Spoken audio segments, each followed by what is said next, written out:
Obviously. Kia ora, Alino, kia whakata. Kei loa, I te rangi nei, aroha atu, aroha mai, tātou e tātou katoa. Pune, tai ki. Okay, welcome to the last meeting of this council. And do we have any? No. Do we have any conflicts of interest? I'll be abstaining on the bylaw, and obviously there's conflict of interest over alcohol. Oh, okay, right, yeah. In fact, there are two bylaws that applies both. Yeah, well, And acknowledgements and tributes, please. There's no public participation. Does anyone have any urgent business to raise? And we'll move to the confirmation of minutes.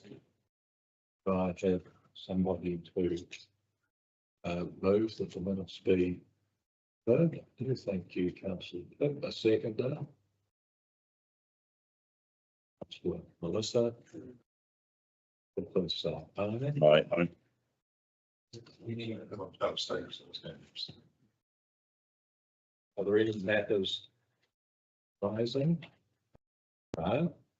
In case we'll move to 9.1,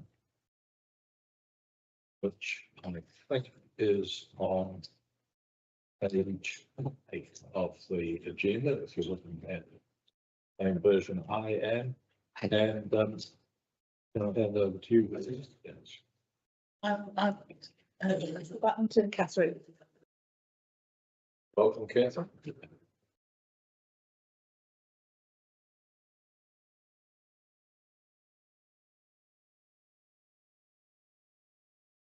Yes. Thank you. Morning, everyone. Ready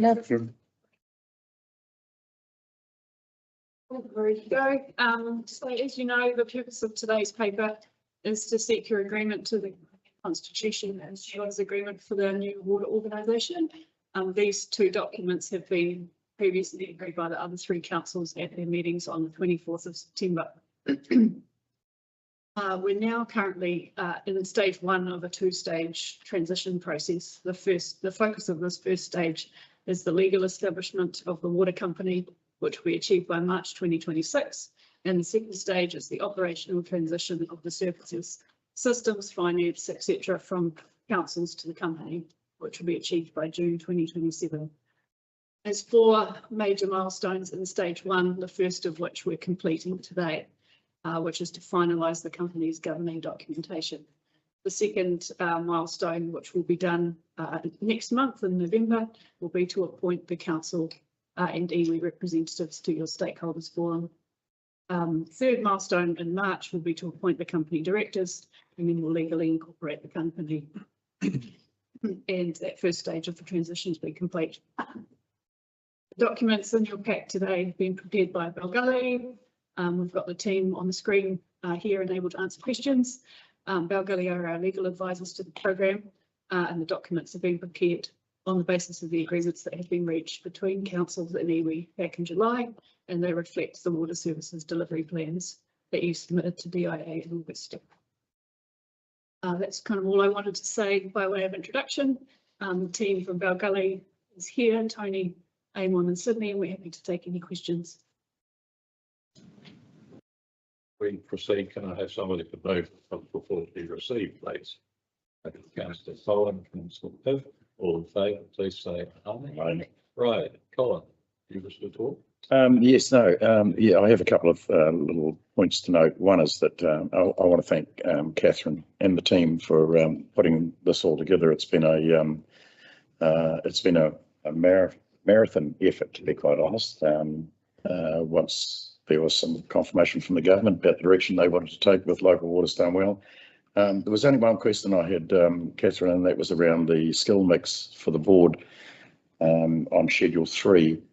And it just, it was a fairly sort of generic rather than a more prescriptive mix of skills. And I'm just wondering how whether or not there's a thought on those with, for instance, onto their board rather than having something more generic. Could you perhaps talk to us about that a little? It is, sorry, just Schedule 3, its benefit in having specific on more yeah, something a little bit more prescriptive rather than a sort of generic approach. Yeah. Yeah. So, first thing just to note is that every director that's appointed to the board has to be appointed to these skills, to the list of skills that's reflected in here. So these skills apply for every appointment. We did actually add into the document sort of in the latter part of the development, just to pick up that that specific issue, that there is the ability for the stakeholders forum to essentially develop a more detailed version of this, or to add or amend this over time, which reflects, the fact that the company might go through different stages, need different things, or that you might choose as you go through an appointment cycle to emphasise a particular skill in that appointment cycle and things. So if you look at 12.5C in the Constitution, it says the stakeholders forum there can amend the skills requirements or adopt a formal skills matrix. So that would be a much more detailed and prescriptive form of that set of skills that guide those appointments. So you've got the ability to do that. Thanks very much, Catherine. The speakers, the second, No, I would also like to just quickly say, in fact, I wish I didn't have to say it so quickly, but thank you so much for all of your work on this, Catherine, the amount that you've been able to put together and bring this together to us in such a timely manner. It's really appreciated, and that also goes to the team of Bell Valley. Really appreciate all of the mahi that you've done, and I just see we're following a similar matrix to what we have in the past when it comes to looking at these shareholders. So again, I think when it starts to drill down, obviously probably my main concern is because it's quite a large area, including Wairarapa and Tararua, and we're looking at iwi representatives, and I think that we have shown that we need to ensure that when they are speaking, they are going to mana whenua and hapu. So that just is something that I'm bearing in mind for as it comes on later on. Yes, thank you again for the hard work. Yeah, I just on the point of the directors, yeah, I had some real concerns about who's going to do the appointment process, because I've had some concerns in the past about how trustees and directors are appointed by the councils. So I'd really like to know it's a real professional recruitment, somebody specialising in governance. That is it going to be? I don't see anything like that in the report. Yeah, absolutely. Well, so the appointment, the right of appointment sits with the stakeholders forum. So the group that one representative from each council and one from each area. So that is formally the group that does the appointments. Yeah. But that group will be supported by a specialist executive search firm, and we've actually got we're out in the market at the moment seeking proposals from firms to support that process. We're in the next couple of weeks or so, and so the idea is that we will select a firm, we will start briefing them and kind of be ready so that when that stakeholders forum is stood up in November, they will already be briefed, they're ready to go and step in. That's tremendous, because obviously the appointment of that director is just key to the whole thing. Absolutely, yeah. I can see that. Thank you. Without sounding like a broken record, I do want to acknowledge the huge amount of work that has gone into getting to this point across many months, bearing on years, not only for you, Catherine, but those that came before you and the council reps, including the hard work of Colin on the AOG. Following on from Kay's question and Colin's about the appointment of directors, you mentioned that you're currently in the early stages of looking for that search firm, which is fantastic. Will there be time for the stakeholder forum to meet and drill down into those skill matrix for those directors before that search really starts in earnest? Yep, absolutely. So, and we'll make sure that we create some time for that. convene as a group, get to understand what its role is and make sure that there's a proper induction for that group, that everyone's brought up to speed and they understand what the roles and responsibilities and things are.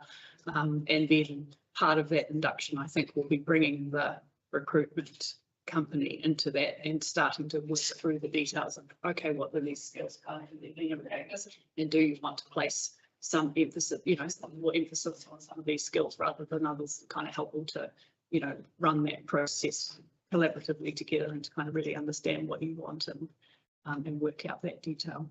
Yeah, I think it's is acknowledging that this council of the four have seen firsthand how important it is to get that board mix right and have the right skill set at that board level. So I think that's why the questions keep being repeated, because we're just so keen to see that we get it right from the beginning.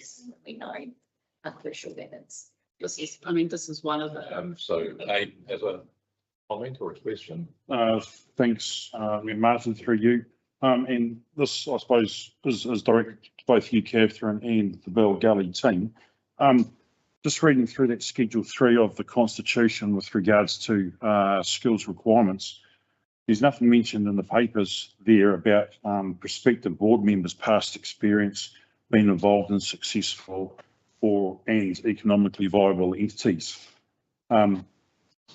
Like our Deputy Mayor has just mentioned, I want this entity going forward to succeed, and we don't need board members who haven't previously achieved a successful or been involved in an economically viable entity.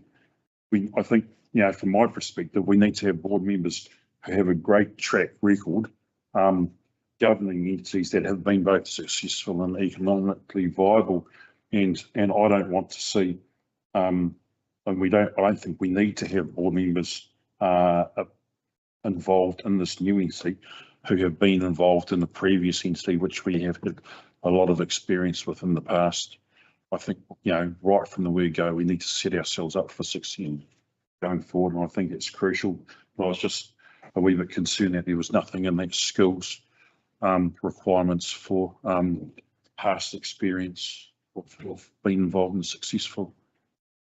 I think it's reflected there in general terms. So, and it is a high level list, but governance and senior leadership experience, experience in the formation of new entities, which is particularly relevant here, commercial and financial expertise. So I think it's there in general terms, but I think that that process of pinning down how exactly you want to give effect to those general requirements in the appointments is a really important part of the process for that stakeholder forum to go through.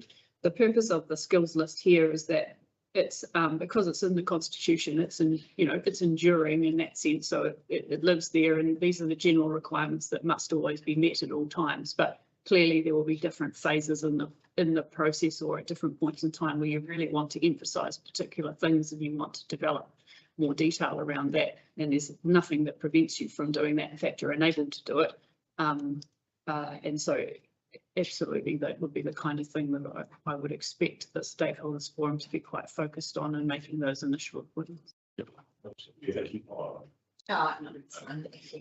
just did want to check though, Kay, you had a reasonably, I think, technical point. Were you satisfied with the answer? Yes, I was, but it was, I just had a sort of slightly a follow on the question. Yes, I was just worried that the stakeholder group was going to do the appointment and I didn't, but no, if it's a professional things. But I was a little bit worried about, because there's a KPI of this word financially sustainable, which we've been sticking to. But there was also a note here about trying to achieve affordability too. I don't know if there's an answer to this, because I kind of wonder if those are incompatible PIs in the present environment. So that is just a worry I had, rather than I don't think there's an answer to that. If it's possible for them to come up with a financially sustainable model that isn't defined in terms of affordable for the ratepayers. I don't think you can really answer that. It's Yeah. That's a difficult balance. Yes, it is, yes. Mm. But there are some key aspects of these documents that will drive, all of the elements of this are intended to drive towards the desired outcome. Right? And there are details in here that move the company in particular direction. So the objective, right up front in the Constitution, the objective to maximise the efficiency around the delivery of water services, that is going to drive the company in a particular direction, and they are obligated to deliver on those objectives. The regulatory requirements around levels of service and quality and transparency around investment and how they're managing assets. And all of those things are going to, that there's a whole architecture and set of arrangements here that are designed to push in that direction. Clearly, there are some inherent tensions and things in here, and the one around affordability and financial sustainability is the biggest of those. That's right. Yes. But there are a lot of different pieces of this that will move that company towards those outcomes. This comes back to that we really have to be the best directors possible to the end. Thank you, councillor. What I proceed to do, we have 5. Martin, come on. Oh, Sorry. please. Thanks, Catherine and the team. I too have a few worries about qualifications of the directors and certain things that are in here that probably put in preference over things that probably should be. I'm seriously concerned you won't get people that think outside the box and can actually do this affordably. One of my questions is, in here it's got on page 41 and 44 stuff about quorum, about voting when it comes to voting things. But there is no mention of what the quorum is. It says you have up to 7 directors, but it doesn't actually state what the quorum is to get a vote to go through. Not that I can find anyway.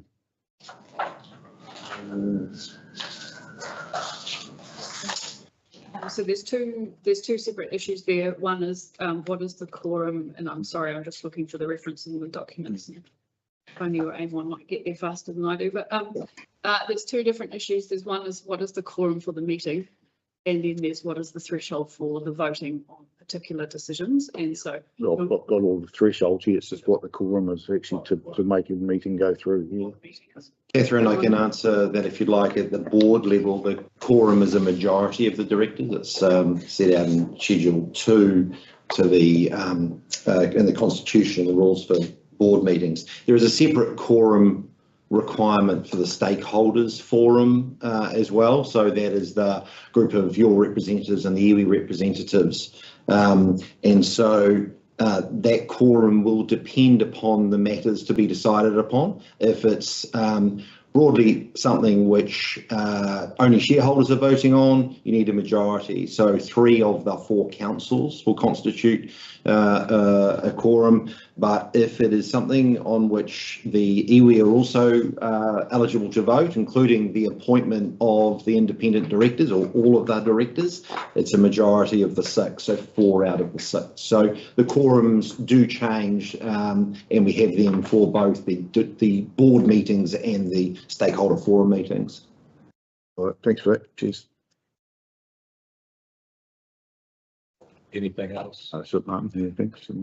So we have 5 more recommendations. I propose to 1 and 2 as a group, which is to approve the attached constitution and shareholder agreement and a noting recommendation. Then we'll go to a delegation to the CE and a noting, and lastly we come to the bank account. So do I have a mover for the first 2 recommendations? I do. Thanks. Alistair and Pip seconded. No, I'm fine. No, you go first. No, here's the chair. No, it's not like that. Okay. I observe. Yeah, councillor. So here we go. And anything you wish to say, councillor? No, I think everything's been said. So we're about to put the vote. I sort of feel this vote is a little like many ship voyages people on ship voyages in the past must have felt. Because there's probably no coming back from this. No. So anyway, those in favour of approving the attached constitution and the noting recommendation, please say aye. Aye. Against, Oh, against, you wish your no to be noted, councillor? yes. Recommendations 3 and 4, which is to delegate to the CE and their council's appointed member on the stakeholder forums to agree in final but non-material changes to the constitution and the shareholders agreement prior to signing and the company's incorporation, and note that the CE will report back to the council on any changes made under this delegation. Do I have a mover? I do. Councillor Pitt and Alistair seconded. Any comments? They all in favour, to say aye. Aye. Yes. No. And lastly, delegate to the CE the ability to open a new bank account for the water organisation to use to meet working costs during the transition. The two approvers, one of which is the chief executive, in line with the council's financial delegation policy. I'll move that. The seconder, thank you, Ada. And all in favour, please say aye. Aye.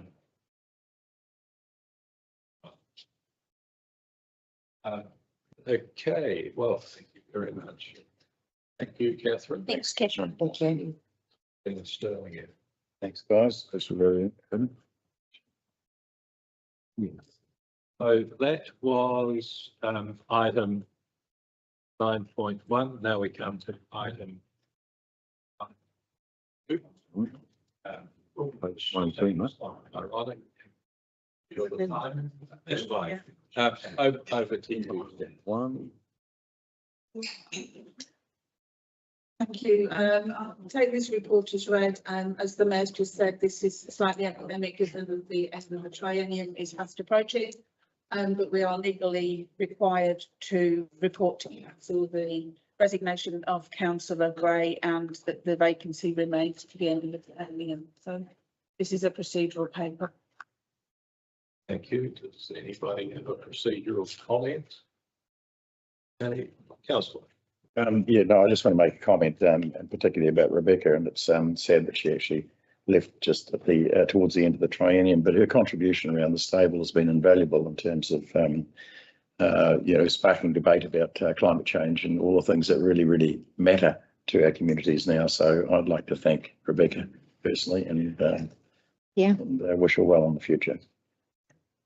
Okay, so I'll suggest that we take all 5 recommendations as a job lot, and I will move that we receive the resignation, agree not to fill it.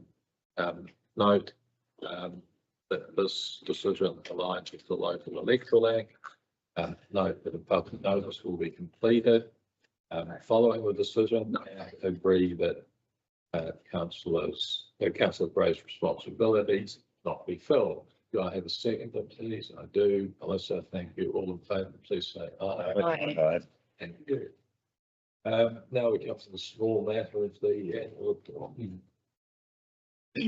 Sharon? I think this is something of a landmark for council in that we have received the audit opinion. We have a clean audit opinion, so no question at all. And we actually received the opinion before the meeting, so that's quite good for us. I'll hand over to Charlie so that if there's anything that she wants to point out, and I do believe that Bruce is aiming to join the meeting if he hasn't already. In about 5 minutes. Before Charles starts, I'd like to just make a comment about this because this is, and as Janice rightly points out, this is a landmark in 6 years that I've been on this council. This is the first time that we have had this paper. So fantastic work. Well done. And I think our community should be really proud of the work that you've done to get this here so that the council that spent the money can actually say, this is what we spent it on. So I would just like to say to you and your team, great job. Yeah, First time. it's- thank you so much. I'll definitely pass that on to the team because it is a team effort. Yes. And, but when I say team, the wider team of all the council officers and the committee members in ARF and things as well. So that is an excellent effort. I will take the report that I sent you just before 7 o'clock last night as read. I have brought a couple of printed copies here, just in case anyone wants to with them. But I found it very difficult to make any commentary on this year's annual report because we largely followed the budget in terms of the financials. We were so close to the revenue budget that I had to sort of add decimal places on to to get the percentage down of we were only within 100,000 of our revenue budget. So I think that's a testament to how well we're now doing at budgeting and planning. There are some variances within that, and in particular, one that I highlighted to the Finance and Risk Committee the other day was contributions. With a bit of a slowing, it would be fair to say that there's probably a combination of the economic impact on slowing of development and potentially developers waiting until our combined district plan was settled as well. So our contributions income was half of both the budget and last year's actuals. So that is one for future councillors to watch and for staff to sort of get a hold of what's happening, what the trends in the market are. That was the main difference in terms of income. Expenses, we had a little bit of emergency works as usual in land transport. We obviously can't budget for those, can't plan for those, so they always come out as a variance. And there was a technical adjustment to depreciation because of useful lives. If any of you would like me to explain the simple words later on, I can quite happily. But essentially, when you shorten the useful life of an asset, you increase the rate of depreciation. Your depreciation costs go up. Now, you don't necessarily have to fund those extra depreciation costs. And obviously, because they occurred after we'd already set the budget as to how much we were funding, we didn't increase the amount of rates that we put towards those depreciation costs. But financial prudence does need consideration of which depreciation costs you fund and how much of them you fund. So again, consideration for future councils.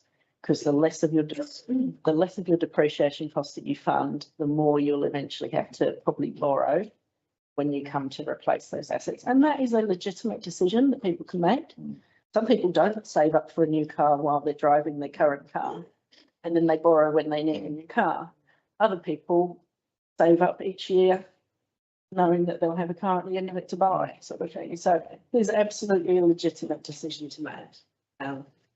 So those were the two main variances. In terms of our non-financials, of the KPIs that we could measure, there were 12 that were unmeasurable.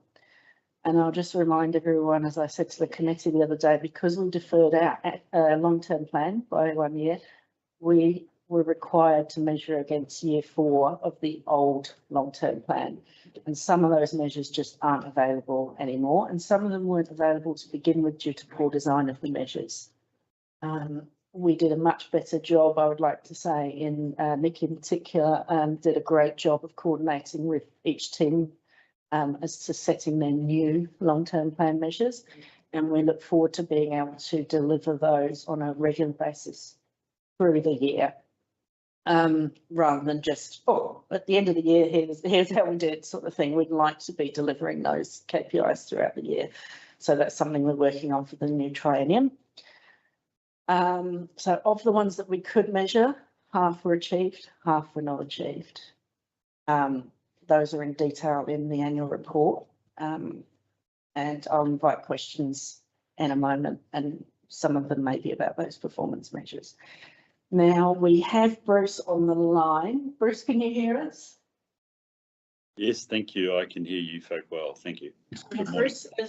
Bruce, as you know, is chair of our Audit Risk and Finance Committee, and Bruce has to rush off. He's at Wellington City Council, I suspect, so he's got to go to their council meeting at 9:30. So he would like to just have a few words and just talk to you about the process.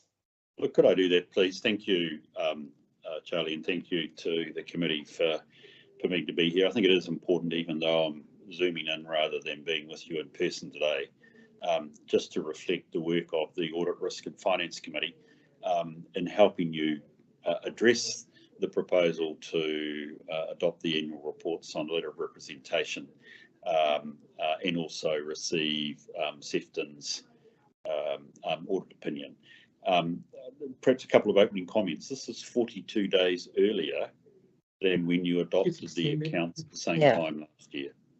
If I recall correctly, we received, and admittedly the circumstances were different, but we received that on the 20th of November, and today we're dealing with the proposal to adopt come the 8th of October. That is a stellar effort. You don't actually produce accounts and get them audited 42 days quicker without a lot of effort. And Charlie, it would be remiss of me if I didn't really start my brief comments by just saying thank you to you and your team for that delivery. Made all the more important that it means that the outgoing council prior to the elections can actually sign these off as theirs and then provide a solid base, externally verified by Audit New Zealand, for the new council to consider its future plans, its particularly annual plan in the LTP. So that's a stellar effort. And also I see Sefton, you're online as well, and your manager. Thank you, Sefton, for your work as well. You brought a fresh approach, and I think I can say it on your behalf, Charlie, the relationship has worked well. And again, it must have, because as I've noted, we're 42 days in front of where we were. And it might not sound a lot, 42 days, but in terms of actually achieving it, it's been superb. So well done to all concerned. It's made the work of the Audit Risk and Finance Committee so much easier. Just very quick background for the council. The committee has been involved in both the planning and the development of the draft annual report and ultimately its audit from early in the year. We have agreed with Audit New Zealand their plans. We've seen various drafts and the accounting policies as they have come through. And as recent as the 2nd of October, which is early, no, that was last week, wasn't it? Sorry. We had a meaningful sit with the final version virtually as you see it in front of you today. That's as a committee. And can I just commend my committee? You engaged in that discussion well the other day, Thursday, and I think it reflects, Charlie, that we have a report which is both honest and transparent. And I reflect, and it's across the sector when there's a demand for transparency out of the sector. It's great that we have, firstly, on time, an annual report which has been externally verified by our auditors, which is great. So that's well done. I don't propose at this stage, Charlie, to go much further than that, other than wanting to be able to give assurance as your independent chair of the Audit Risk and Finance Committee that the committee considers you can proceed with confidence today to adopt the annual report, to sign the letter of representation, which is a responsibility of Martin and Janice in terms of representing back to the auditors that essentially we've done our best and we've provided all the information that they need, and that we think the annual report fully reflects our year, and to receive the opinion. And the opinion, as I understand it, and I'm sure you'll confirm this soon, Sefton, is unmodified. And that again is a great result. It is unqualified in old parlance. We have a clean opinion, to put it positively. There is an emphasis of matter naturally over Three Waters. Everybody is getting the Three Waters emphasis of matter, and totally agree that any reader of the accounts should be aware of the significant event which is in front of us, particularly as South Wairarapa, if not the rest of the sector. So this is a very pleasing result. We have been put into the right position by our team, supported by our auditors, and I would just like to pass on my expression that you can pass these motions with confidence, knowing that you've met the requirement to be honest and transparent with your community. That's a great result. Thank you. And Bruce, can I say thank you very much to you for your support and assistance, in fact, for all of the past 3 years. Yeah, I here. agree. We receive, do I have a mover to receive the report, please? To Councillor Bosley, Councillor Kay, all in favour, please say aye. Aye. But I think you had a question. Oh, yes, I just wanted to clarify, Charlie, because you were saying about the contributions being down. Wouldn't, but due to market, what's going on in the market, would it be just as fair to say that it's also because of what's going on with wastewater? That could be part of it as well. Because of people not being able to connect. So I mean, yeah, Absolutely. that's that when I looked at it, that's what I saw. And so when you were saying that, I was like, oh, I didn't even take that into consideration. So yeah, Absolutely a combination of factors there. So I wouldn't say any one of them is the only thing, but yes, Okay. it's obviously the only wastewater network that anyone can connect to at the moment is Featherston. I think it's important to understand that exactly what you're saying is that some of our developers, and I can only talk for Greater because that's who I speak to regularly, they are literally saying they've had the worst year on record since they've been in business. And it is because of the uncertainty about being able to connect. They say, yes, the economy has a bit, but more so for our district. That's actually the wastewater thing. And I was going to say for the four of you who hopefully are going to be sitting around the table again, that's something that really needs to be front of mind because that is an absolute hit on our economy in the South Wairarapa. Absolutely. And with the economy predicting to be picking up towards the end of 26, if not early 27, we have sort of a little bit of a deadline almost to try and get those the work's done to enable people to connect before the economy and conditions locally allow us to pick up those again. So Charlie, I have a question. If we think back a year, we had what I would describe at the time as a very significant irritation over road smoothness. and I don't believe our roads have changed much, so what has changed? it's the measurement of the road smoothness. The previous year, we received a qualification because and this sounds very nitpicky, we hadn't measured the traffic count enough to be confident of the calculation in the road smoothness. Now, the piece of equipment that we needed to do that arrived late 2024. So as of December even, we were making enough traffic counts to make the calculation reliable. It's all about statistics and sample sizes. There is a mention of the previous year qualification in the audit opinion, but it does say that we are not qualified on that this year. Any other comments? Yes.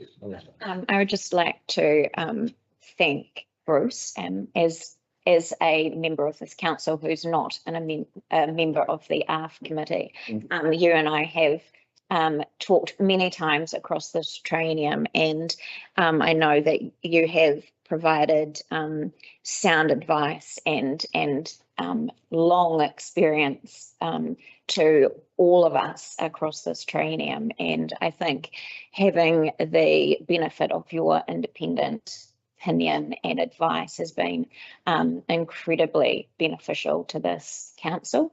And I would certainly hope that going forward that this council maintains that level of independent advice support, because it is hugely beneficial to us all, and by extension beneficial to our community. And I really hope that as often the case when media are watching, that they pick up things that have been said, and I hope that there is a focus on your comments about transparency through this report, because it's certainly important to us all, and I know how important that concept is to our community. So I can only hope that that filters out into the ether now that it's been said. I'll endorse your comments. Yeah, totally endorse. So I propose that we take certain recommendations in two chunks. Firstly, to receive the adoption of, we've received the report. I propose to go to recommendation 3, which is that we adopt it, and then take the other as a collective group. So do I have a proposal to adopt the annual report? I do. Thanks, Colin. Thanks, Martin. Any comments from either of you? No, just a well done team, and it's so good to have this out prior to the training. I just echo something. Yeah, well, it is. I was just saying to Janice, I went to an AGM yesterday where a particular public entity has the same auditor that we have, and up until recently, they were 4 years behind in having any of their reports. This is wonderful. Okay, all in favour of adopting the annual report, please say aye. Aye. Those contrary, that's carried unanimously, I believe. We'll take recommendations 2, 4, 5, 6 and 7 as a job lot. Do I have a mover? I do. Thanks, Martin. Thanks, Melissa. All in favour, please say aye. And hallelujah. So, but we've still got lots of work to do, because we're now coming to Kate Palliser, and Thank you. Thanks, Bruce. All the best, you guys. Yeah. Appreciate that. Thank you. Thanks. Yeah, absolutely. The working relationship has been much better this year. So we're on page 105, item 9.5. Holiday. We have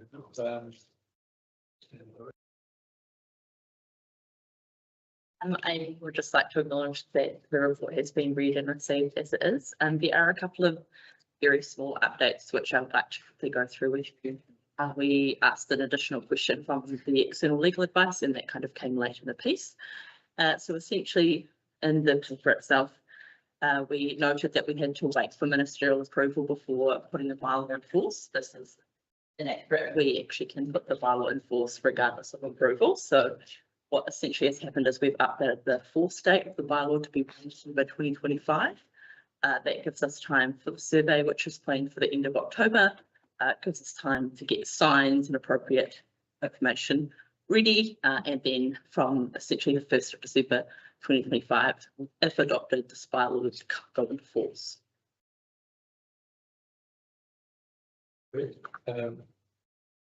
Right, well, I suggest we move to receive the report. Do I have a mover, please? Thanks, Aidan and Colin seconding. All in favour, please say aye. Aye. Aidan, anything you wish to say? Or? Yeah, I've got a bit to say. Thanks to the team for the work that's occurred in the background, bringing this to us. When the first paper came to this table back in April, I agreed, along with the rest of us, that Ngāti Hiniwaka's private land needed to be protected. Previously, in other roles that I've been involved with, policing here in Martinborough, Wellington, etc., my experience is that 10% of the population have been responsible for 90% of the problems. But turning that around, I would say that probably 90% of the people that travel out through the area out towards the stone wall don't cause any problems for and 90% of those people respect Ngāti Hiniwaka's lands. I think, you know, we've read a hell of a lot of submissions. We've sat through 2 days of submissions with people coming to speak to us, and everyone has been passionate, either side, whichever side they have been sitting on.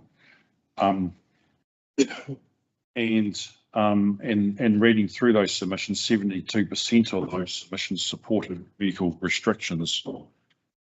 But I just might like to make a point that supports vehicle restrictions, not vehicle banning. And reading and listening to those submissions, we heard from people who've got young families, who've got older relatives in their family groups. We've heard from hunters and fishers and surfers who use four-wheel drive side-by-sides and quads, all to get access through to the reserve. We also heard during the submissions and the briefing that we had pre-deliberations, information that was gained from papers that have been submitted to the Waitangi Tribunal. We heard from DOC that camping's not permitted, and so, you know, we've had this whole range of information come to us. In all of our other consultations and deliberations, we weigh up what is best for the whole community. We don't favour one particular group. Like when we had those discussions about the LTP, we were weighing up what is best for the whole district. I think the bylaw as it's written at the moment is closing off access to a large number of our community, whereas the original goal of the bylaw was to protect Ngāti Hiniwaka's land from damage and destruction from people using it. I feel that there is still a compromise that could be made to allow people who, the responsible members of our community, the 90% who I believe don't create or cause any hassles, still to have access. We have heard of so many different people within the community who have volunteered their resources and their services to help out, to be involved in tidying up the paper road once it has been surveyed and defined. Councillor Woodcock here is one of them. I think, going back, I think we still could make a good compromise so that not only is Ngāti Hiniwaka's land protected, but we still allow access for young families with older family members to get access via through to the reserve on side-by-sides, but banning four-wheel drives. Reading through the paper, on one of the points I'm concerned about is that it's mentioning that the bylaw will be reviewed in 2 years' time. When we first started this process, the bylaw was going to be in place for 3 years. Now we're talking about it's going to be reviewed in 2 years' time. For me, I feel that we need to have a hard date that the bylaw expires in 2 years and needs to be finite. If there's not a hard date, there's a risk that other events within local government, and we've all seen this over the last 3 years, that things slip down the priority list, things take longer than we have ever expected they would take. So I don't want to see a review either at 3 years, 2 years. I'd prefer to have a 12-month bylaw with a hard date that we get everything sorted. Janice has already told me that staff have engaged surveyors in the process to get there and identify the route of the paper road survey. That work has already started. I'm sure we could get the route defined, signage up, temporary fencing sorted within 12 months, and as well as that access group up and running. Certainly appreciate the time and the effort and, for staff and that, but I don't want to see this pushed out and then the bylaw only reviewed at 24 months. I think if that all occurs, then Ngāti Hiniwaka's original goals will be achieved, and we as council won't be alienating a large portion of our community who value that access through that area around to the reserve. So I'd just like us all to, I suppose, reflect and think about not only Ngāti Hiniwaka and what their goals are and what they're wanting to achieve, but what the rest of our community is wishing and wanting as well. So I suppose my closing comment is that if this bylaw goes through as it's written, is that if there are no amendments today, I'll be voting against it. Chair, I have to say, mate, it's somewhat strange that you moved the recommendation. Normally somebody who's opposed to it. I moved to receive the paper. There is a difference. There is an option to reject it.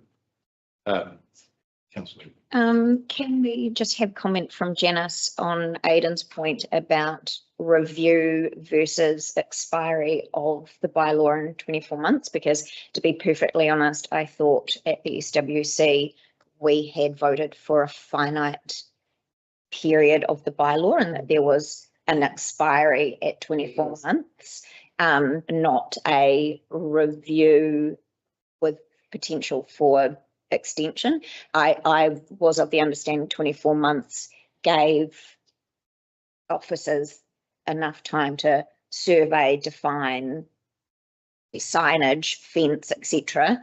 And then providing that the survey shows that the paper road exists in full, it would then allow access. So I'm a little bit surprised about the word review.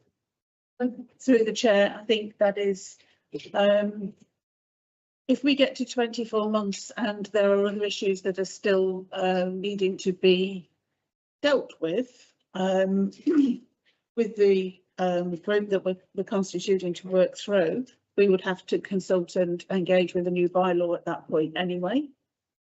So yes, there is a finite 24-month period on the bylaw. But the word review just allows us to come back to the table if at some point in the future, if we cannot meet those requirements in the 24 months. And I'm thinking particularly if there are parts of the paper road that can't be accessed, if there are other alternatives that may be subject to discussion at that point. So it will lapse at 24 months unless we go back to the public and. Yes, I've got to interrupt on that. There is no, under law, there is no, that's false. That is patently false. Janice, you have the floor. I'll pass to Jess. I mean, I've only received this paper this morning, but my understanding is. So, my understanding was the intention is for the 24-month period for officers of the council to essentially facilitate access again for everyone. That was the intention of the 24-month period. Because this is a bylaw taken under the Land Transport Act, it doesn't expire like a local government body bylaw. So we would need to, at the 24-month period, if that doesn't come sooner, because that was the intention that I think was understood from the council, that if we could get it faster, we would raise it quicker. We would need a resolution. We would need to consult on revoking bylaw, or otherwise it would just stay in place. So we have to review it to be able to revoke it through council with a resolution, if that makes any sense. I'm Do you read upon it? slightly concerned. It was my question, and I'm. You've asked your question. No, she's clarifying. Like, so carry on, please. Like, all questions go to anybody through the chair. So we need to do this in an orderly fashion, and there'll be several interruptions. So if you wish to speak, please raise your hand and I'll know the order. Thank you, Melissa. The reason that, from my recollection, the reason we got to 24 months, and there was a lot of conversation around 12 months, 24 months, the work that needed to be done, and then in the in-between time, did fall on the ability to kind of revoke that bylaw. And there was a lot of discussion at the deliberations around that if it wasn't 24 months, that there was difficulty extending or getting out of. And again, I'm a little bit surprised to now hear that at the 24 months, we need to consult to revoke. You need to consult to revoke, or any, but Again, though, the reason we stretched to 24 months was to allow time because it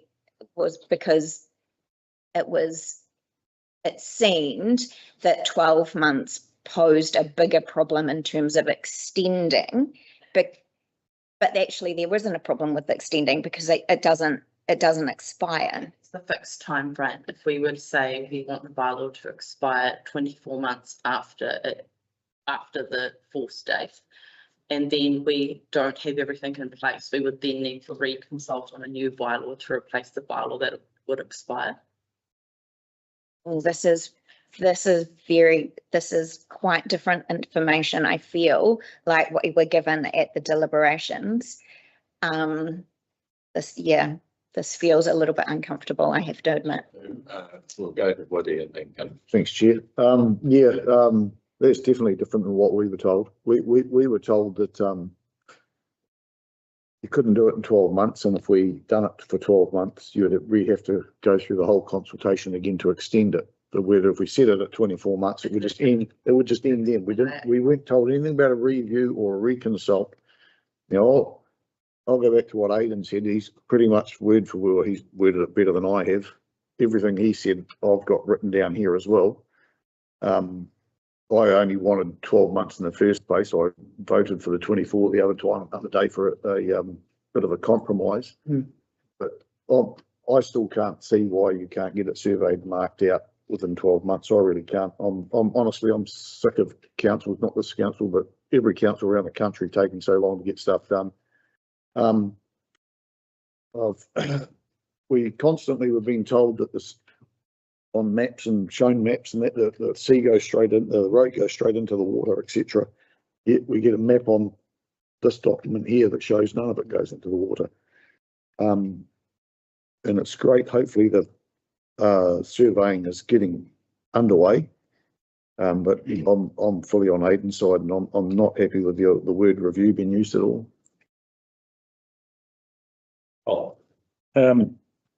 Interesting listening to all this debate, because I thought we'd pretty much covered off a lot of things with our strategy working committee, where we directed officers to compile a paper, for instance, that reflected the views of those in our community that had submitted, and the deliberation process. However, it would appear that there are some concerns still. And one of the things I was really keen on with this bylaw is that it's partly resolving an issue that's been outstanding now for generations, to be quite honest. And I was very keen for that two-year period for this council basically to work with community and interested groups, for instance, to move to something that's probably going to be a more long-term solution. I saw the bylaw, and this is my perception of the bylaw, is that it'll allow us this time to set something in concrete. To talk with our community, to talk with the hapu, and make sure that what we set beyond that 2-year time frame is something that will be long lasting and live forever. There is a lot of work to do in that 2-year time frame. Surveying is a critical factor, so that we can allow access. I thought where we landed was actually quite a good compromise, and I'm certainly sure that it had the support of Hami and the hapu here. So, I mean, I can hear what Aidan and Woody are saying, and even Melissa, there are some doubts, but I'm really quite comfortable with this 2-year time frame to get things done. Comfortable with 2 years. Excuse me. I'm going to invite Kay in a minute, and then just depending on what happens at that point, I'm actually going to adjourn this discussion because I feel that there is a couple of technical things that are quite wrong with it. So for example, the unformed road that we are defining to exclude people from is as in the purple line. We're defining the unformed road to exclude people from Ngāti Hini Waka's land. What we are doing is, in the bylaw, is we are excluding people from a purple area marked on the map. And that may or may not be the unformed road. And obviously we only can exclude people from the unformed road. And if that doesn't coincide with the purple line, we've got a problem. And I need to have that fixed up first. There's also the question of what happens in 2 years' time. And I don't think it's altogether suitable in view of the fact that it's a bylaw to sort of brush amendments at this stage. So what I propose is, but I may change my mind, is for case spoken, is that we adjourn it till after morning tea, which will give people some time to have some thought out amendments, which presumably need to happen, and get those double checked with yes and with Janice. Kate, over to you. Oh, thank you. Yes, I was pretty pleased with the result I thought we'd got, because I thought the whole idea was to provide the right incentives to the community to come up with a solution in this period. I saw that we were possibly going to review the bylaw, and if the solution hadn't been achieved, it would keep everyone happy and keep the land protected, that it could possibly be extended. So I see there's no incentive for a solution to come up if there's a fixed time when the bylaw is raised to let people in. I saw it as being dependent on a solution being achieved by the community to protect the land and, you know, be a suitable solution. Just see. We can adjourn for 5 minutes to confirm. Would you rather adjourn now or? Long. When are you proposing the amendment? Maybe proposing 15:30, but it'll come forward. So leave the paper on the table. We just have a conversation. Why can't we just? I'd like to continue this. So that's what I'd like to deal with this now, actually. Martin, Yeah. before, I know you want to adjourn, but before we do adjourn, can we hear from everyone else around the table who hasn't spoken, so that before the adjournment occurs, everybody has heard everyone else's opinions? Well, let's just check that. Who wishes to comment, who has not commented? Yeah. Thank you. I'll start with Pip and then Violet. Yeah, so I mean, I guess I'm a little bit confused as well, because I thought that, don't forget, we were looking at 3 years, between 3 and then 12 months was proposed. So our 2 year was our compromise, if you like, is how I saw it, and that within those 2 years, while the bylaw was in place, that gave us the time to be able to put things in place. So to have the route defined, to have signs up, to get the fencing done, and to make sure that the roading was there. I guess I'm also a little bit confused as to why now, finding out that at the end of that 24. So are you saying that at the 24 months, a paper comes back to council, and you said that it's for a review, that then rather than we cannot put it in the expiry date? Is that correct? Maybe I will confirm that with Ericsson review.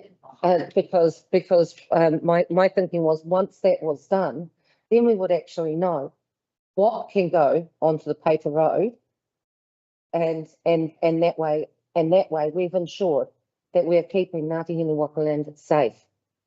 And so that was my understanding, and I don't know how suddenly it's become that then this just will never be removed, because the whole point of it was to ensure, one, as Aidan has said, the safety of the land, and then, but also to be able to have it. So that was where the compromise was, until we could see what was there, have everything defined, get everything done for the paper road.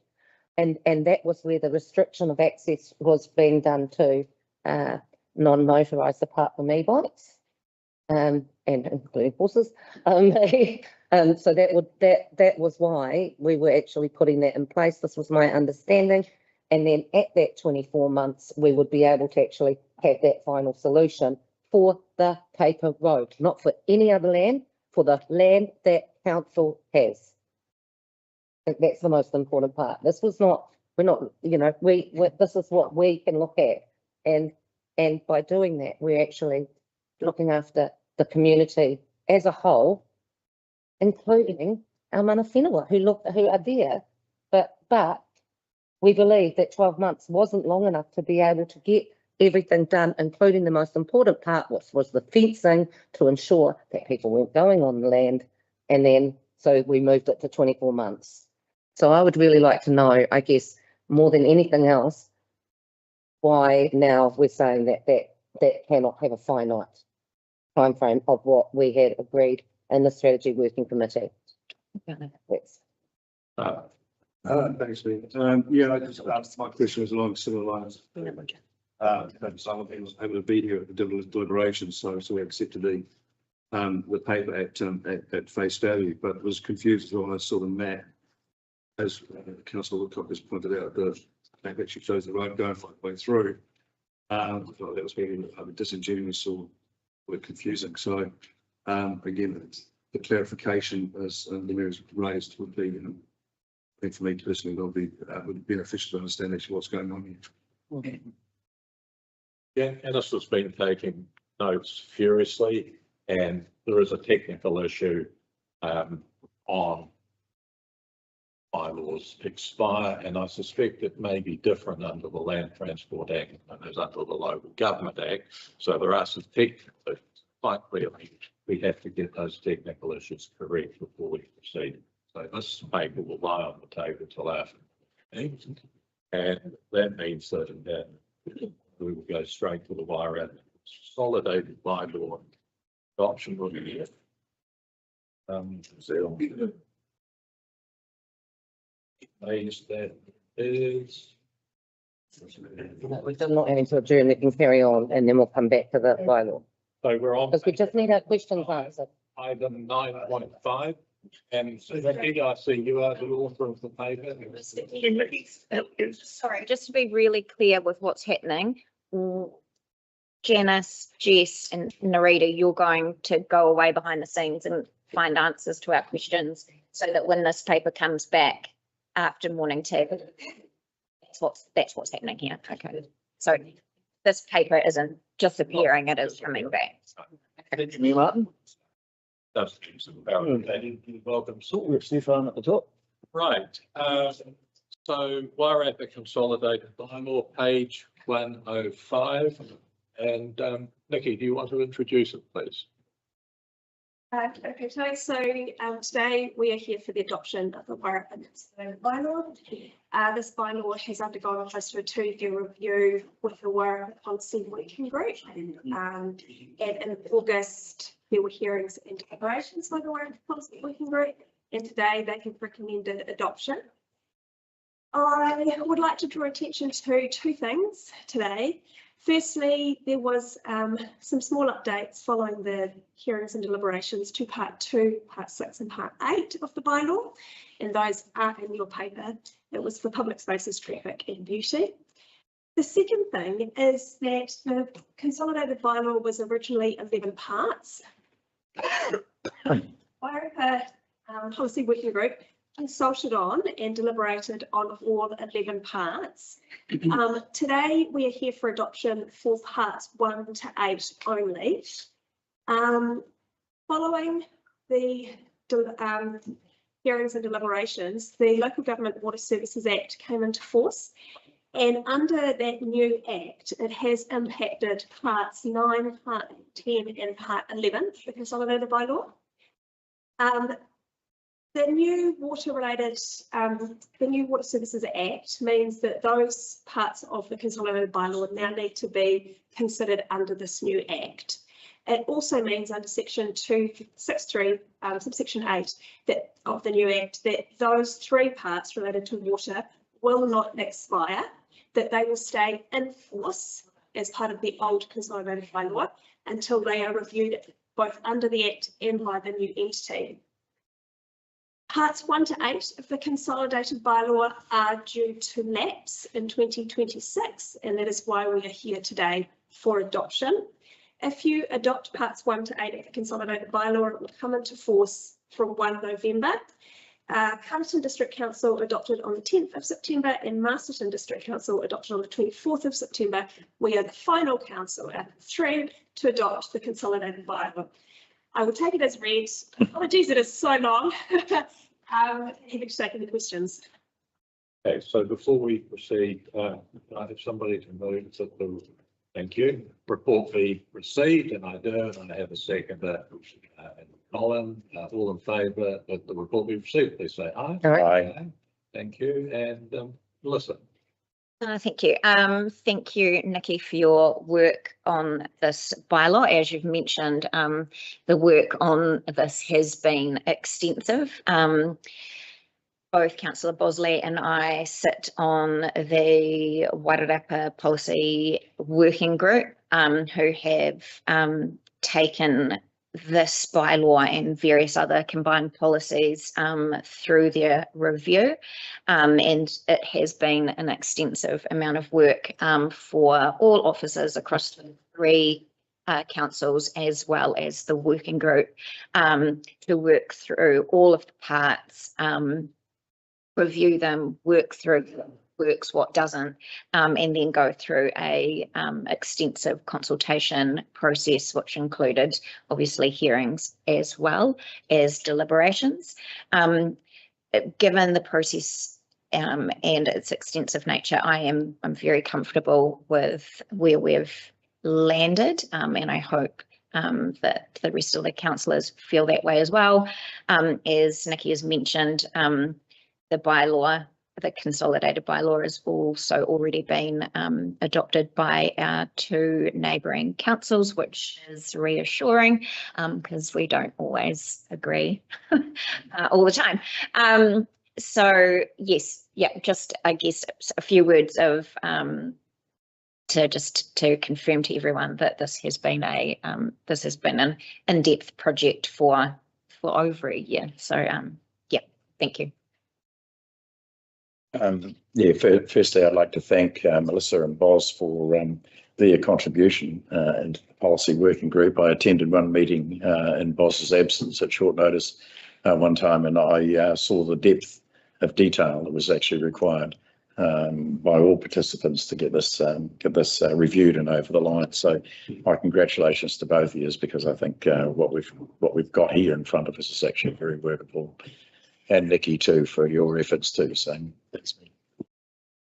Okay.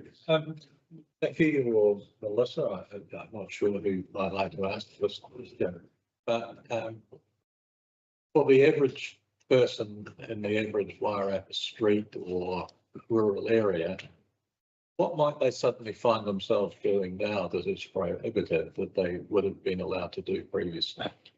Yeah, so not much. So the review predominantly is around what has not been working in the bylaw. There's only very small changes that have been made across it, and that's been related to more incidents that have taken place over the last few years where the bylaw hasn't really been as clear as we would like it to be.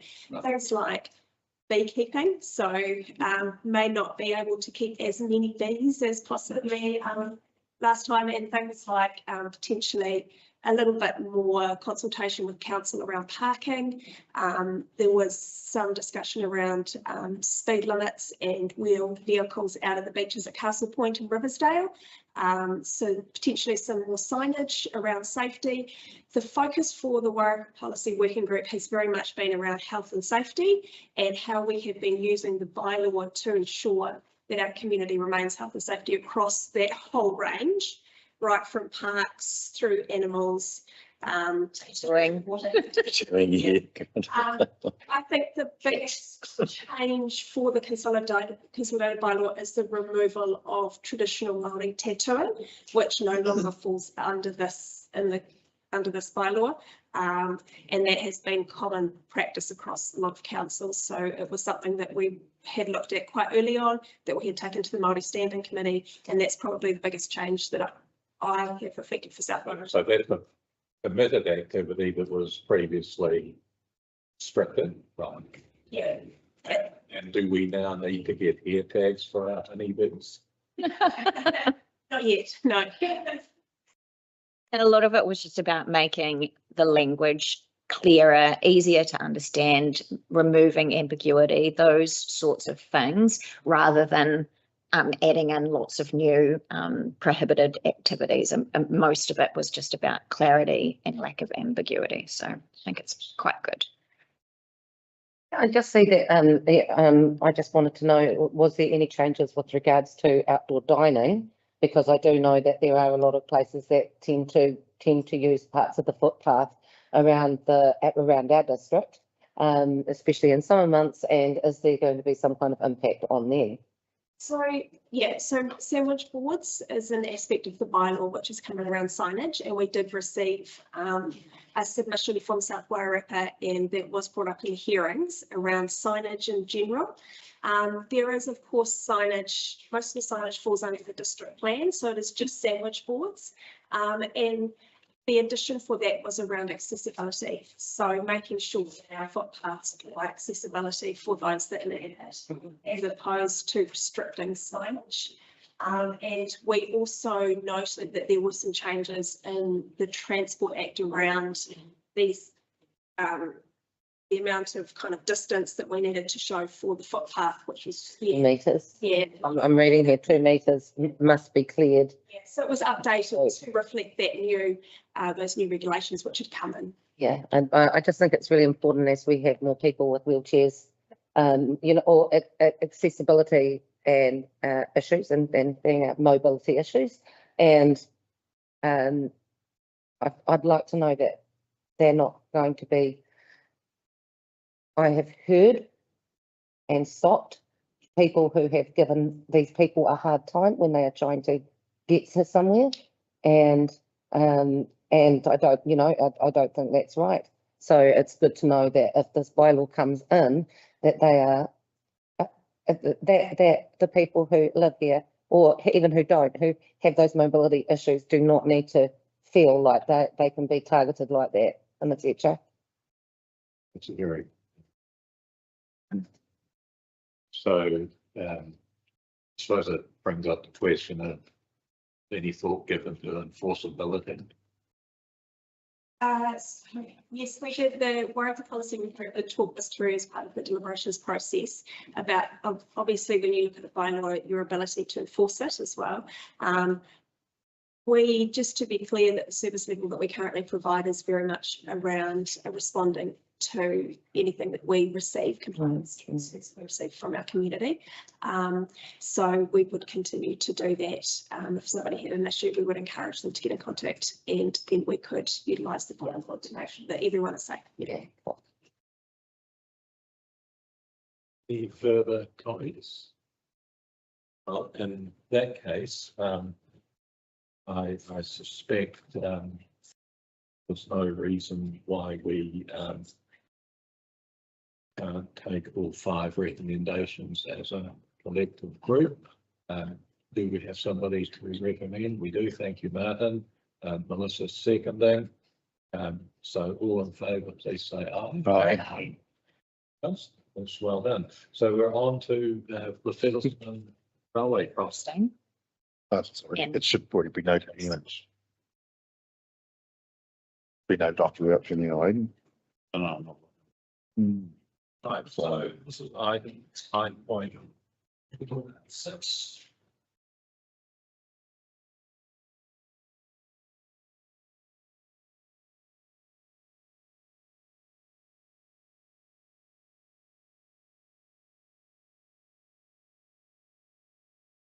Page 2 through 7, I believe, and welcome Tim, and just give us the overview and need to know. Morning, everybody. Morning. This is a corporate procedural report and anything else, but a history.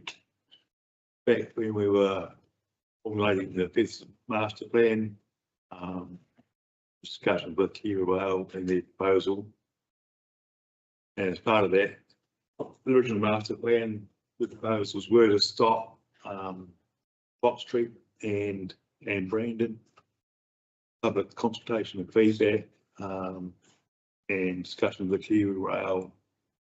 The proposal to stop Fox Street was preferred and Bell Street was proposed as a Kiwi Rail. So at the moment is they've done serious works on Western Lake Road, two state highways, currently working on Fox Street and initiated works on the Woodside.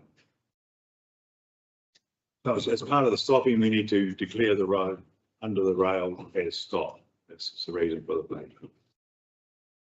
It's council resolution for that. So before we proceed, do I have somebody to move that we receive the report? Thanks, Colin. Thanks, Aidan Superman. All in favour, please say aye. Aye. Or anything you want to? No, thanks, Tim. I just, I'm well aware of the community consultation process that was undertaken at the time, and I know that not everybody was happy with it, but ultimately this is a decision that was being made for some considerable amount of time now, really is a formality, as Tim says. Thanks, Mayor Martin. So essentially we are stopping the road. Are we going to be gifting that land to Kiwi Rail for the rail corridor? Vested in the rail corridor. So if it's vested in the rail corridor, what compensation is council going to receive for no longer having access for the road? We haven't discussed compensation. The area is so small, less than 0.1 hectare. Kiwi Rail are pursuing all the costs to advertise, survey, and gazette.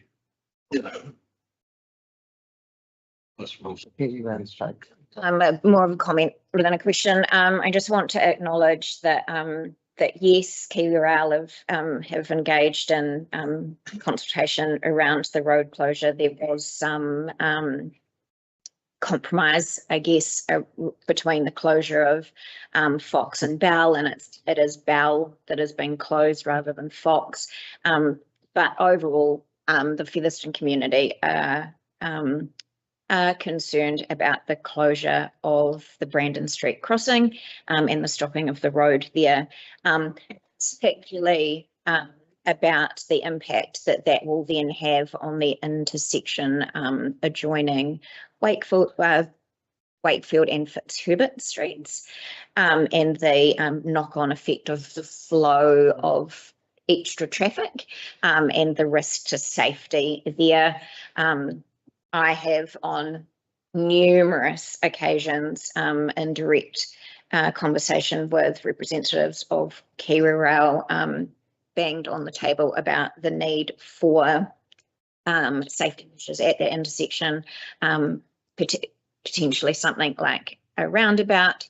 And I think that both NZTA and Kiwi Rail need to give real consideration to that for the sake of the safety of not only our community, but all those that use that road corridor on their travels.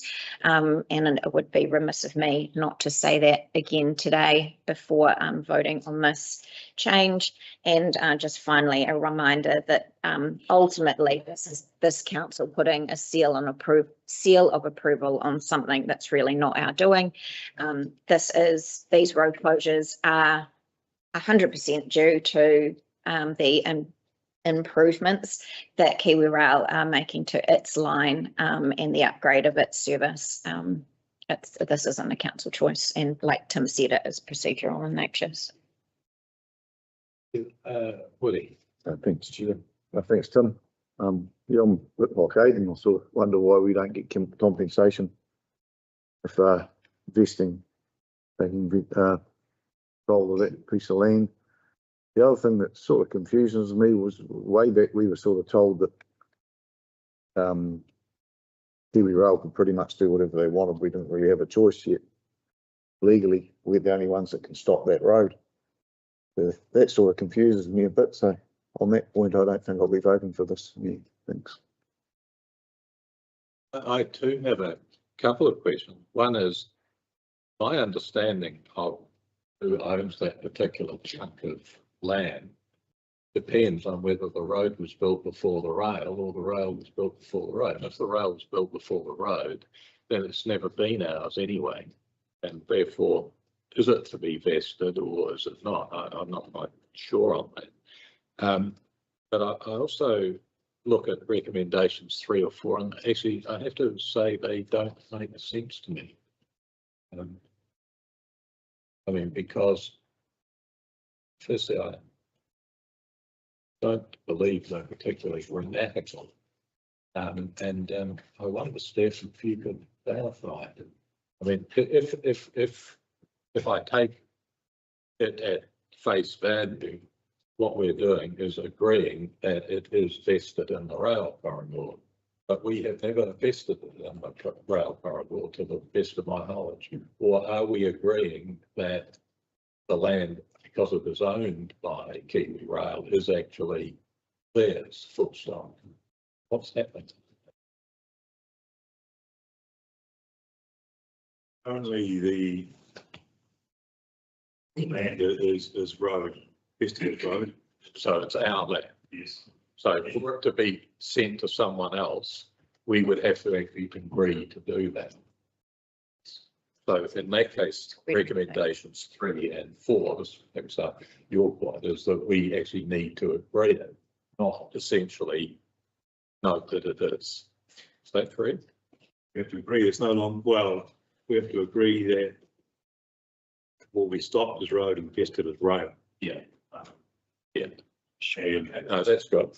And then the next question is, my understanding is that we can stop it in a sense, but that stop it has no effect unless a minister speaks, because I think that's the conversation over stopping the road on at Cape Palliser, wasn't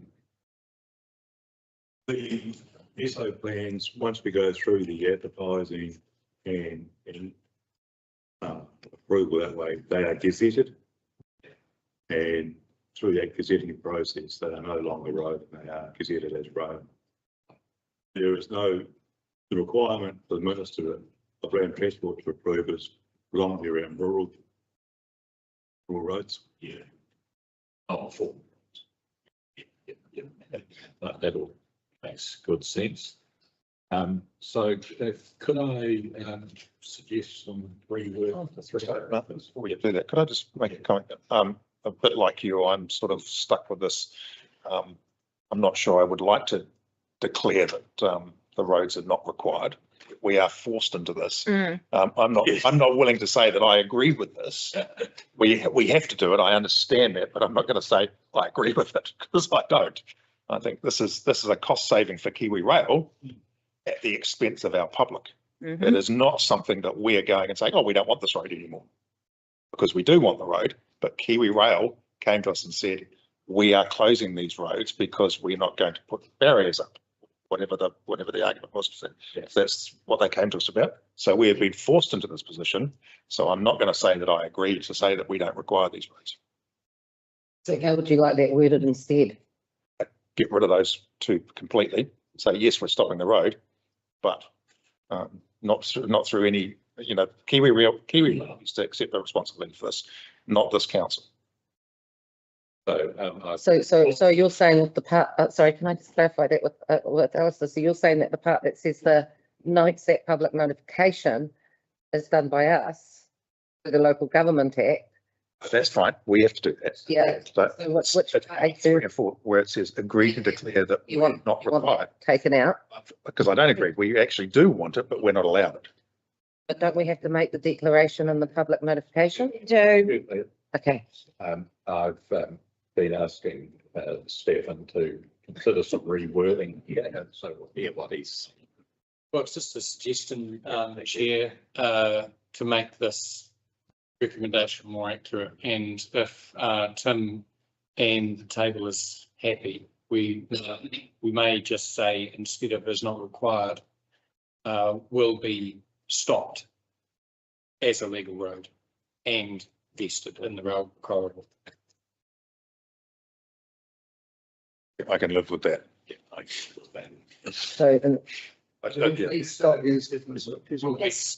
Agreed to declare that approximately 363 square metres of Belsery, being SO 618892, will be legally stopped, will be stopped as a legal road and vested in the rail corridor.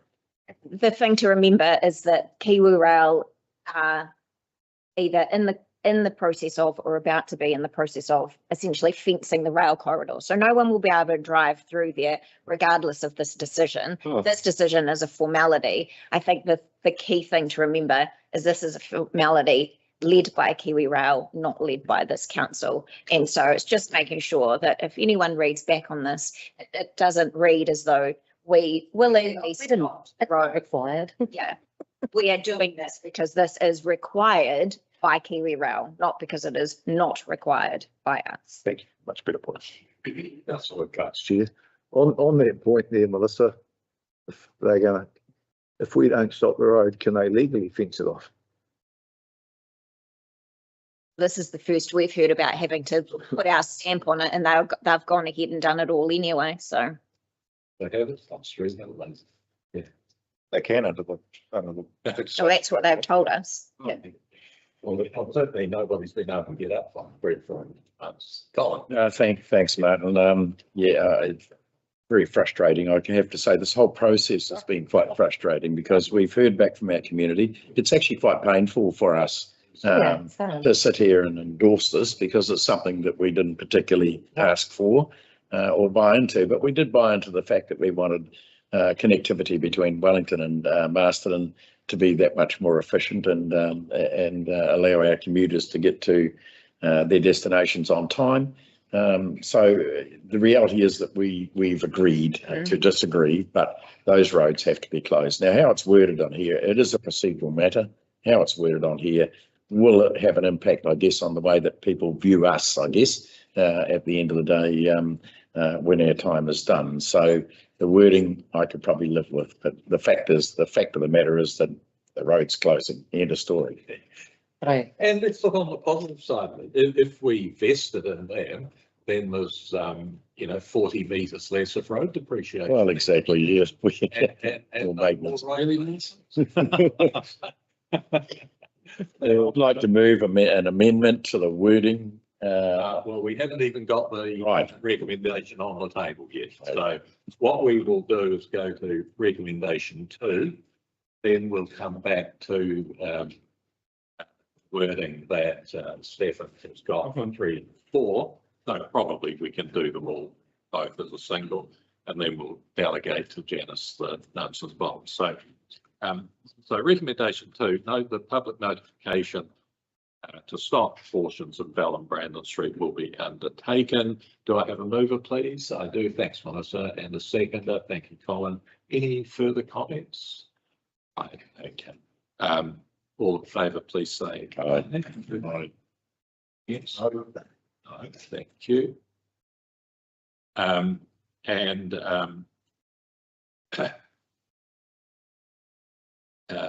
Stefan, could you give us your new wording, please? Agreed to declare that approximately 363 square metres of Bell Street being SO 618892 is stopped, well, will be stopped as legal road, and vested in the rail corridor. Thank you. Now, did you say in red wording, or are you able to put it on the screen so that people? No, that's got it. No, it's clear. You're all happy? Yeah. Okay, do I have a mover, please? Yeah. I do, Colin, a seconder. I'll second that. Any comment? All in favour, please say aye. Aye. Thank you. No. And no from over on the far side. And Roger, Mayor Martin. Quite the dark side. It's the far side. we're going well. And then recommendation 4, can I have the reword there too, please, Stefan? I agree to declare that approximately 683 metres of Brandon Street being 618894 Will be stopped. will be stopped as Level Road and vested in the rail corridor. I'll move that. Do I have a second? I do. Thank you, Colin. All in favour, please say aye. Aye. And against? No. And lastly, delegate to the CE all necessary powers, all powers necessary to proceed with the process, et cetera. I'll move that. Do I have a seconder? What do you want seconded? No. All in favour, please say Aye. Side note. good. That's done. So now we'll come to something that sounds terribly scary. Amendments to the risk pool trustee. And we welcome you back, Charlie. Yes. I thought this was a thing of the past. Risk pool is closing down, winding down. During that process, they have done a review of their trust deed, which, as you can imagine, is a relative bedtime read, but a necessary document. And they have made some recommendations for amendments as per the appendix that we put in there. Mainly those are clarification amendments to the duties under one of the clauses that the trustees can distribute the surplus funds to the livers once the scheme closes down. Clarifies the role of the scheme manager and provides some clarity around the indemnification and limitation of liability in there. Right. So, yeah, very technical changes, but no concerns from ourselves. Are there any questions? Well, I suppose the main question was a minute before we come to questions. Do I have somebody to move that we receive the report? I do. Thank you, Alistair. A seconder. Thank you, Martin. All in favour of receiving the report, please say aye. That's done. You wish to say no, anyone? Okay. Well, my question is a simple one. What happens if we say no, we don't approve the amendments? I can imagine that there would be some kind of ability involved in this, but I'm not sure. Sorry. Okay. I don't know. Yeah. Colin. Yeah, interesting. I've been around quite a while and I really haven't had much to do with risk pool. In fact, I'd never heard of them until I read this paper. So obviously, but my quick question is, in terms of this organisation winding down, is there, what exposure would we have as a council for legacy claims in the future as they wind down through this process? Anything or nothing? Likely we have had the legacy claim. Yeah. So we continue to get claims, calls most year, and calls are effectively a request from risk pool to top up the fund to cover the claims that have been made against the fund from those historical cases. The years are starting to be closed out, so there aren't that many years left that need to be closed out, and I would imagine that in a couple of few years' time, this will be wound down completely. And just to assure everyone that we now cover through liability insurance through that way. So, yeah. And just to add through the chair, whether you've approved these amendments or not will not affect whether those calls get made or not. Yeah. So. That's right. Excellent. Thank you. Any other follow-up questions? Yes. Just my question was, I've got it written here. What happens if we say no? Exactly the same as you, Martin. Yeah. Yes. You're in a big no vote today, aren't you? Happy to do it, No, that's the far side. It's the far side thing. He's not even seeking re-election. Well, thank you, Charlie, for bringing this to our attention. I'll take the recommendations 2, 3 and 4 as a draft lot. Note the purpose and effect of the amendments, approve them, authorise Janice to sign and return. Do I have a mover, please? Do, because I'll move it and Martin seconds it. And all vote, please say aye. Aye. Aye. That was nine. Sorry, what, that? Is that an affirmative? It was. My God. Are we able to stop for a break at some stage? Yeah, this in a break. Backsides, obviously. We're moving forward well, and I think we invite Stefan back to take us over the next day. Oh, I think the C will be run this chair. Okay, right, yeah. Was it possible? Delegates. We're up to them.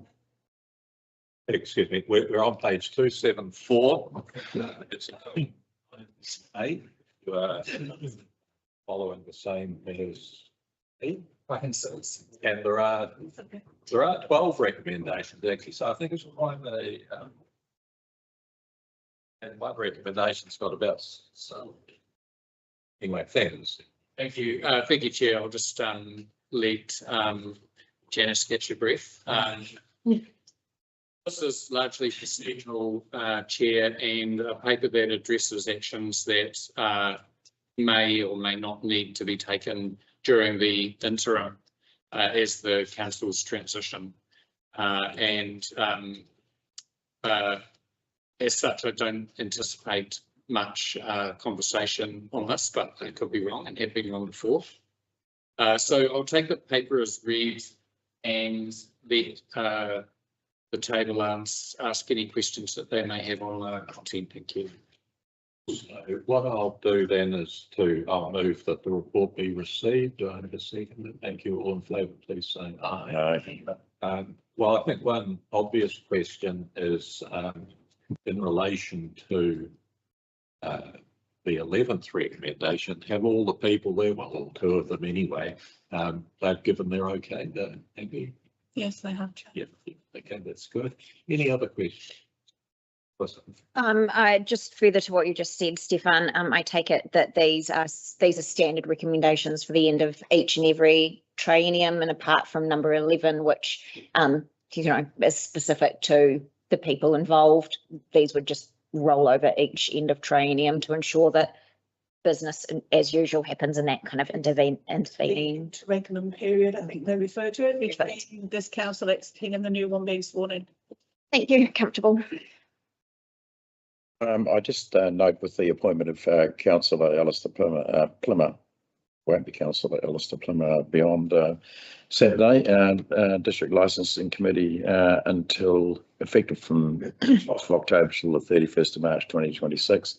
One of the things I've found over the years, and I think Julie Riddell sort of carried on for a set period of time beyond the election results until such time as somebody was identified as picking up some of those key roles. And my compliments to Councillor Plimmer, because he actually does a very good job on that licensing committee. And I've watched online some of his work and feel that he's very effective at working his way through some challenging environments from time to time. My suggestion is that we would continue appointing Alistair Plimmer for at least a 3-year term. That would enable the incoming council, for instance, to identify somebody that could pick up and work alongside him, or perhaps do the making good decisions course through Local Government New Zealand. So, and I know it sounds an awful long time, but I think it's for our safety side of things, I think it would make sense to have that appointee for that 3-year term. That's my view.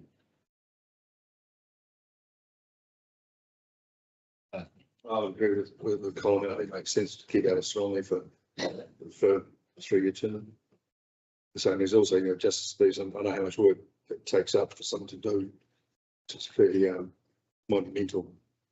Trying to identify someone new coming in, having that role would be could be problematic.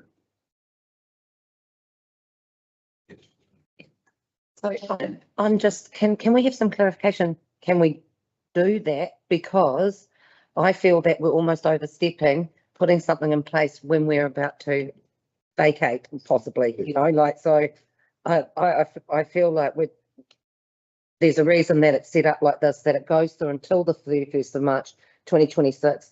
So it can, so that way it can be looked at who is available to perhaps move forward, or as the case has been in the past, when that hasn't been done, then the approach is done by the council at that time to ask the person who is currently sitting in that role, which is why that role already overlaps. I don't feel comfortable with actually then taking that on and saying, put another 3 years on there. Because I think that the time needs to be given to the council, the incoming council, to decide on who's going to be sitting there. So that's just my thoughts on. I'll back up those comments and Yeah, I agree with Pat. I think the 3-month extension is a good idea, but, and then It's 6 months. but the new council can,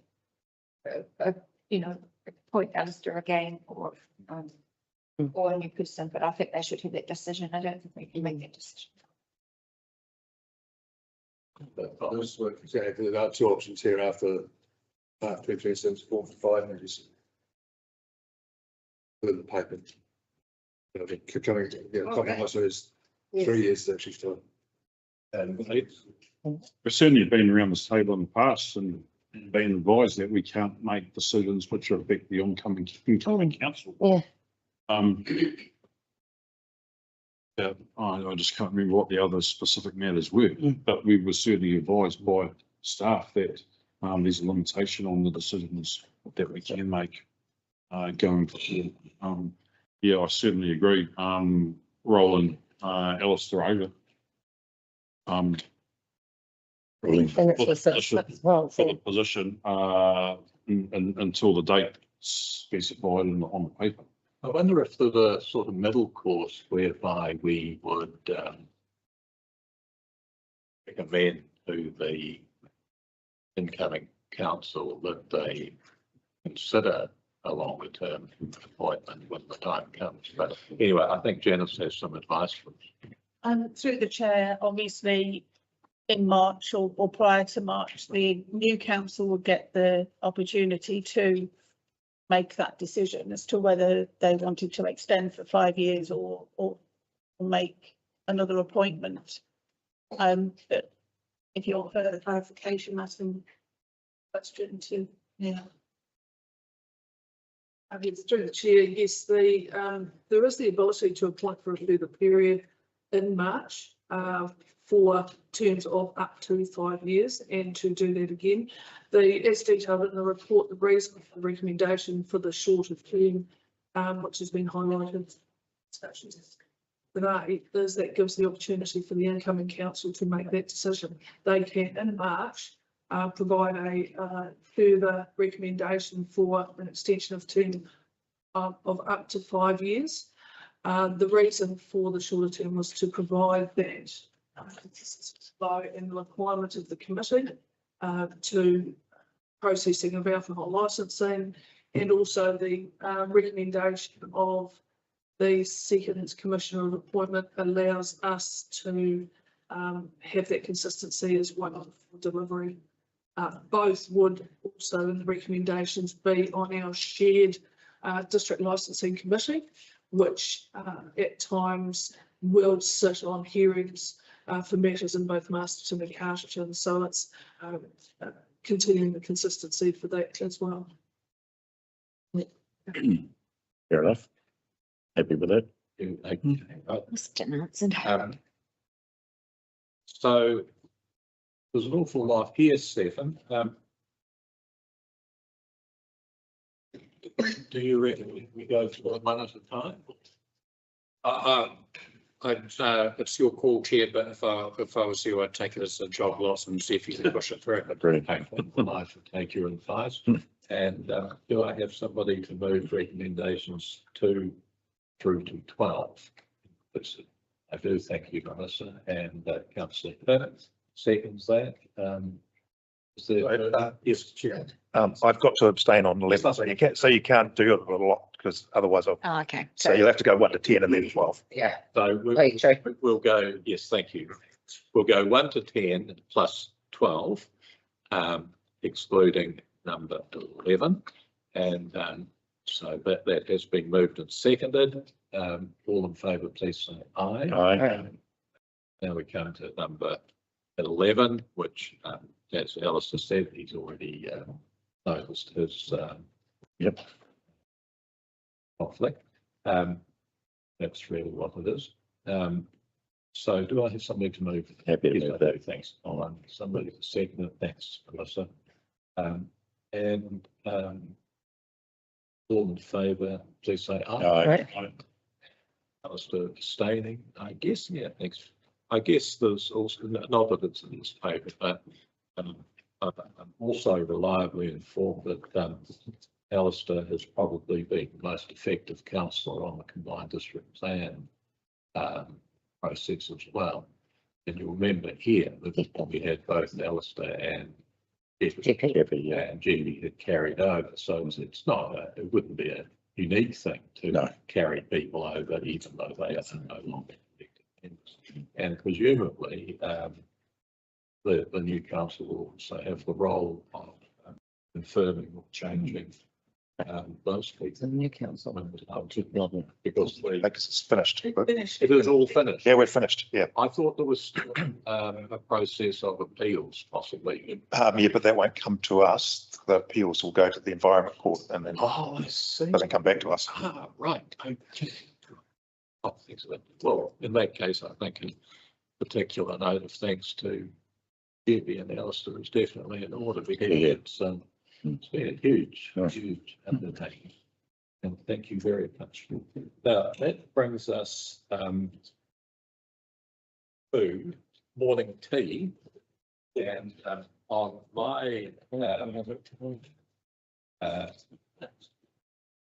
my agenda anyway, morning tea will last until 10:40.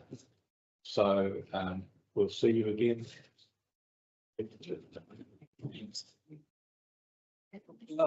Hey.